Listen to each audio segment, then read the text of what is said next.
I got 2 messages this morning from Spirit. I cried when I got them. I want this to be true, I said. I'm going to share this with you. The first that came, the Acorn's invitation. Touch, exchange, connection. This beautiful fairy man is inviting you to touch the world, to enter into a romantic relationship with the world around and within you, to experience the vitality of the life force that exists in everything, including you, and including your body, with which you have a conflicted relationship. The fairies know that your body is a beautiful sacred expression of the spirit, an essential part of the self. They teach that when we reach out and touch, not only do we connect with another, but we are touched in return. Thus, through the act of physical communion, we are touched, held, and nurtured. It cannot be otherwise. The impact of touch is so underestimated, but this fairy man wishes to remind you that without touch you can become sad, depressed, unwell, and your immune system weakens.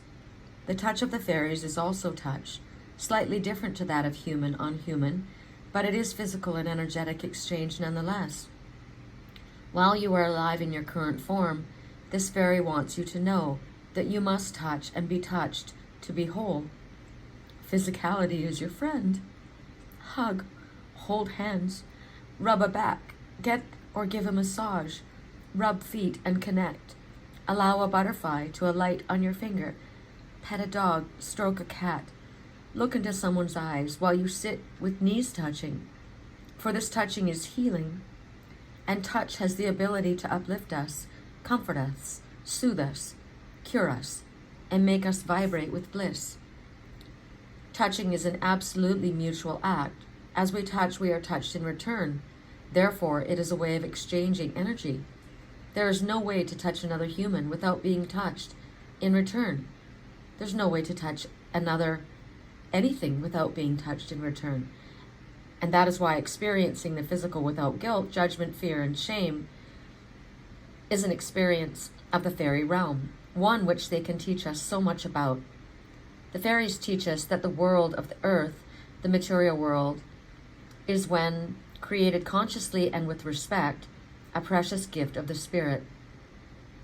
We have the right to honor and experience that gift. Touch and the ecstasy that comes from your physicality is a blessing the Fae wish to remind you of. Explore touch and sensuality and give and receive. Allow yourself to experience your body as a gift of delight, health, friendship, and communion. You will then activate healthy, mutually enriching relationships. This card also represents a beautiful man, physically appealing, earthy in nature, well in body, healthy in sexual appetite, who has a strong association with the archetype of Robin Hood or Robin Goodfellow. He has something of the faun or satyr of Pan about him, and while he is a man, truly, he is also there to help his woman by loving and honoring her physicality. A unique aspect of the fairy realm is that it honors both the goddess and the god. Fairies teach us to be vital, to be healthy, and that part of this is to glory in our physical selves and our physical desires. This fairy man is not talking about a kind of base physical gratification, a filling up of a void, an appetite sated. He is speaking of true, communal healing, loving touch. As his fingers caress the earth, so he respects and loves the woman, the feminine, the mother, the crone, the maiden. He reminds us that when we touch something, we are in communion with it. We are one with it. Touch is an energy communion and an energy exchange between two or more beings. No one can touch and be left unchanged. When we touch with fairy fingers, super sensitive and fully aware and conscious, we experience the sublime and make better choices about who we touch and who touches us and why. Massage, lovemaking, earthy sensuality, touch therapies. So these are things clearly Spirit wants me to experience.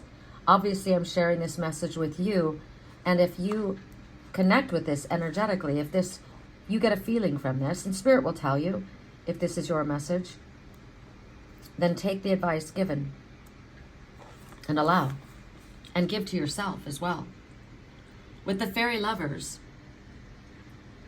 New love, courtship, romance, falling in love. Oh, new love, enchanting and all-important. It's like breath, food or water. We fall in love and all the world is lovely to us. We radiate a dense kind of golden glow. Our brain activity changes. We find it hard to sleep and eat, and our chakras are wide open, spinning and spinning. Our cells sing to our beloved, and oh, how we pine for them, even to be with them for a moment. We think of them all the time, for that is the next best thing to being with them all the time. New love can be stronger than the will to live, and finding love can give us the desires to live forever with our beloved. It is not the same as the mere lust or desire. It is altogether more necessary for our existence than either, splendid though they can be. When we fall in love, we experience euphoria, bliss, and rapture on such levels that to return to a normal state seems wrong, unnatural, and like a denial of our love. Our chemistry changes and our dopamine levels fire up, leaving us feeling like we're about to receive the greatest gift possible. And we are. Love is sweet and powerful, and it's nectar to our own divinity. These fairy lovers here have found each other. They're courting still, and they know not yet the sweet rapture of giving in to the desire, but it is coming, as is yours. There will soon be flirtation, intoxicating interplay, and a flurry of exquisite energetic activity between you and another. You are about to be intoxicated and drink. Sorry, I'm turning. Of fairy nectar, and know what it's like to be alive fiercely brightly. Fear not that it will burn bright and brief. This flame, if you accept the cycles of magical time, could last forever. Smitten, crushed, an ambrosia drinker. You're about to fall in love. It's most likely to be with a beautiful other who you will be spellbound by. Do not fear, they will love too. And the rapture that will come from this coming together will outweigh all the fear you have experienced or anticipate experienced at its loss in the past. This love is new, but it may also be the experience of the revival of a deep, fresh love in a mature relationship. Courtship being romance swept off your feet. You will find you and your love are both magical beings who respond best to being outdoors. Making love under the trees will help you stay in love and experience ecstatic union. A wild, free, deep, and true love is in bud. Oh, rapture, oh, deepest and wildest of joys. You can hear me crying, and you can see my trees. I accept this fully. Thank you for blessing me with this. I hope this is your message too.